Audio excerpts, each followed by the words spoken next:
पती पत्नीच्या वादामध्ये जेव्हा केस दाखल केली जाते, मग ती पोटगीसाठी असेल किंवा घटस्फोटासाठी असेल, अनेक वेळा असं त्यामध्ये टाकलेलं असतं आमच्याकडून की क्षुल्लक वादामुळे मारहाण केली, क्षुल्लक वादामुळे शिवीगाळ केली, काहीही कारण घडलेलं नसताना मारहाण केली, काहीही कारण घडलेलं नसताना शिवीगाळ केली.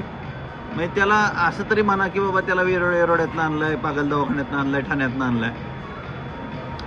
आणि जर असं नाहीये तर मग तुम्ही जेव्हा असं लिहिता, कोणी पती असो पत्नी असो, की क्षुल्लक वादावरून असं केलं, क्षुल्लक वादावरून तसं केलं, किंवा काहीही कारण नसताना मारहाण केली, भांडण केलं, शिवीगाळ केली, अजिबात नाही. अशा केसेस, अशा कारण लिहिलेल्या केसेस या फालतू म्हणून आम्ही कोर्टात लिहिलं जातं आणि वेग प्रकारची WAGUE अशी वेग प्रकारची केस म्हणून आम्ही त्या केसला धरतो आणि त्यामुळे तुम्हाला तुमच्या केसमध्ये यश मिळत नाही. त्यामुळे केसमध्ये यश मिळवायचं असेल तर पुरावे करणं न करणं पुढची बात आहे, परंतु ड्राफ्टिंग हे अतिशय उत्तमच हवं.